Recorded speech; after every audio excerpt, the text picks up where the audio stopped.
Hello bachon, let's see this question. The question says these questions consist of two statements each printed as assertion and reason. While answering these questions you are required to choose any one of the following four responses. Assertion here is a geneticist crossed two plants, he got 50% tall and 50% dwarf progenies. Reason here is it follows Mendelian law as one of the parent plant might be heterozygous. Options हैं both assertion and reason are true and the reason is a correct explanation of the assertion. Both assertion and reason are true but the reason is not a correct explanation of the assertion. Third है assertion is true but reason is false. Fourth है assertion is false but the reason is true. So यहाँ दो statements दी गई हैं assertion and reason और हमें बताना है कि ये स्टेटमेंट्स करेक्ट हैं या फिर नहीं. एंड सेकेंडली यहाँ पे जो रीजन में स्टेटमेंट दी गई है ये करेक्ट एक्सप्लेनेशन है assertion की या फिर नहीं. So the key concept here is test cross.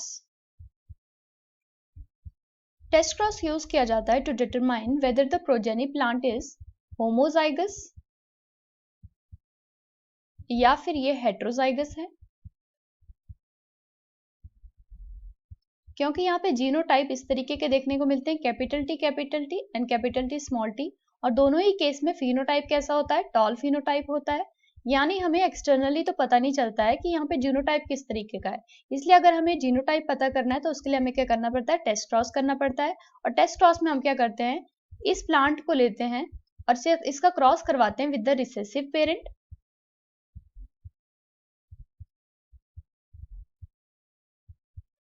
जब हम यहाँ पे क्रॉस करवाते हैं between homozygous dominant and homozygous recessive plants तो यहाँ पे गेमीट्स मिलते हैं capital T and small T और इनके क्रॉस से हमें फाइनली प्रोजेनी मिल जाती है हेट्रोजाइगस कंडीशन में यानी कैपिटल टी स्मॉल टी. यानी यहाँ पे सारी प्रोजेनीज कैसी होंगी, they all will be toll. क्योंकि हेट्रोजाइगस कंडीशन में क्या होता है, जो डोमिनेंट अलील है वो डोमिनेट करता है ओवर द रिसेसिव अलील और सिर्फ डोमिनेंट अलील यहाँ पे एक्सप्रेस होता है.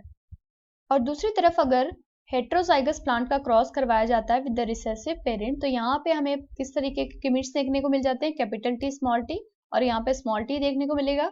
जिसकी वजह से अल्टीमेटली जो प्रोजेनीस मिलती हैं उसमें 50% हमें कैपिटल टी स्मॉल टी वाला जीनोटाइप देखने को मिलता है और 50% हमें स्मॉल टी वाला जीनोटाइप देखने को मिलता है. यानी यहाँ पे 50% टॉल प्लांट्स होते हैं और 50% ड्वार्फ. यानी अगर हमें टॉल प्लांट का जीनोटाइप पता करना है कि वो होमोजाइगस कंडीशन में है या फिर हेट्रोजाइगस कंडीशन में है तो उसके लिए हमने क्या किया, टेस्ट क्रॉस किया. जिससे अगर सभी टॉल प्रोजेनिस मिलती है तो हमें पता चल जाएगा कि वो होमोजाइगस कंडीशन में प्रेजेंट है. लेकिन अगर 50% टॉल और 50% ड्वार्फ प्रोजेनिस मिलती है तो हमें पता चल जाएगा कि वो कैसा प्लांट है, it is a heterozygous plant. So now question में assertion है a geneticist crossed two plants, he got 50% tall and 50% dwarf progenies. जैसा कि हमने इस क्रॉस में देखा जहाँ पे हेट्रोजाइगस कंडीशन में एक प्लांट है उसको क्रॉस करवाया गया विद द रिसेसिव प्लांट और यहाँ पे अल्टीमेटली प्रोजेनीस कैसी मिली है, 50% टॉल एंड 50% ड्वार्फ प्रोजेनीस. इसलिए ये स्टेटमेंट तो हमारी करेक्ट है यहाँ पे. नेक्स्ट यहाँ पे रीजन दिया गया है it follows Mendelian law as one of the parent plant might be heterozygous. So इस क्रॉस में यहाँ पे एक प्लांट जो है वो हेट्रोजाइगस डोमिनेंट कंडीशन में प्रेजेंट है और दूसरा प्लांट होमोजाइगस रिसेसिव कंडीशन में प्रेजेंट है. अब यहाँ पे कौन कौन से मेंडेलियन लॉज जो है वो फॉलो हो रहे हैं. First one is the law of segregation. यानी यहाँ पे जब हेट्रोजाइगस प्लांट से गेमीट्स बने तो यहाँ पे एक एक अलील एक एक गेमीट में सेग्रीगेट हो गया, इसलिए ये फॉलो कर रहा है लॉ ऑफ सेग्रीगेशन को. सेकेंडली यहाँ पे लॉ ऑफ डोमिनेंस भी फॉलो हो रहा है क्योंकि यहाँ पे टॉल प्लांट में जीनोटाइप कैसा है, कैपिटल टी स्मॉल टी और हेट्रोजाइगस कंडीशन में फिर भी फिनोटाइप कैसा आ रहा है, टॉल आ रहा है. यानी यहाँ पे जो डोमिनेंट अलील है वो डोमिनेट कर रहा है ओवर द रिसेसिव अलील और सिर्फ अपना ही एक्सप्रेशन कर रहा है. सो ये क्रॉस मेंडेलियन लॉस को फॉलो करके 50% टॉल प्रोजेनिस बना रहा है और 50% ड्वार्फ. इसलिए ये स्टेटमेंट हमारी करेक्ट है यहाँ पे. यानी असर्शन और रीजन में जो दोनों स्टेटमेंट दी गई हैं ये दोनों ही करेक्ट हैं और रीजन में जो स्टेटमेंट दी गई है ये करेक्ट एक्सप्लेनेशन है of the assertion. First option है हमारे पास यहाँ पे both assertion and reason are true and reason is a correct explanation of the assertion, इसलिए ये ऑप्शन हमारा यहाँ पे करेक्ट हो जाएगा.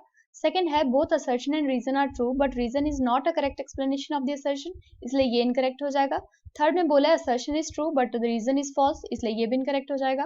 लास्ट है assertion is false but the reason is true, इसलिए ये भी इनकरेक्ट हो जाएगा. So the final answer here is option A That is, both assertion and reason are true, and the reason is the correct explanation of the assertion. Hope you understood it well. Best of luck.